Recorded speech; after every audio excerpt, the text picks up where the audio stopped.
हाँ भाई सुनियो की हाल है, ठीक हो? सियाने आंदे हुंदे है कि कम अपना ते शाबश लोकां दी। ए वीगा मुंजी दा तुहाडे सामने वेख सकदे हो कि ला छड़िया है। कल तुहानू आख्या कि लग जासी, लेकिन कल गर्मी इतनी ज्यादा हो गई है कि मैं वीगा नहीं ला सकिया। ते अज वीगा लाया, अज भी गर्मी बहुत ज्यादा है, ठीक है। ते जेड़े भी रस्ते तो लोग गुजरे ने सामने रोड जा रहा है, रोड दे उत्ते मैं बिल्कुल लगा गा। ते सारे लोगां एप्रीशिएट किया है, बड़ी दाद दी है, बड़ी हौसला अफजाई की है। ते उन्हां दी मेहरबानी शुक्रिया, उन्हां दी हौसला अफजाई नाल ही मैं वीगा मुंजी दा ला सकिया, ठीक है। तो मेरे वास्ते बड़ी एजाज वाली गल है कि मैं वीगा मुंजी दा जेड़ा है वो कल नहीं ला सकिया, लेकिन अज ला छड़िया कल्ले। ते बाकी जिंदगी दे विच चैलेंज ना होण ते जिंदगी दी चस भी नहीं आउंदी।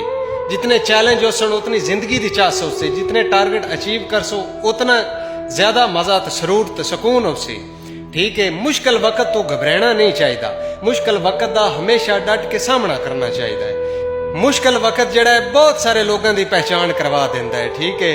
वो चंगा वक्त लोगों की सियाण नहीं करवा सकता कि तुहाडे हक चंगा कौन है या भैड़ा कौन है। हमेशा मुश्किल वक्त तुहानू सिखांदा है। ते बाकी उन्हां लोगों नू मेरी फीलिंग दा या मेरे एहसासात दा की पता, जेड़े लोग रोड दे उत्ते कारां ते लगदे रहे ने एसी चला के, उन्होंने की पता बाहर कितनी गर्मी है।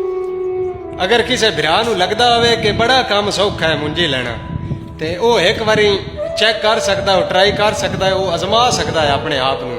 ऐस धुप दे विच गर्म पानी दे विच खलो के मुंजी किवें लानी या किन्नी सौखी है या औखी। ते मुश्किल वक्त जेड़ा इंसान दी जिंदगी विच जरूर आना चाहिए है। चंगे भैड़े दी सियाण हो जाती है कि तुहाडा सज्जन कौन है ते दुश्मन कौन है। ते जेड़ा इहो जे टाइम विच गरीबी विच मुश्किल वक्त तुहाडे नाल मोढा रला के खलोता रहे, वही तो तुहाडा सज्जन है।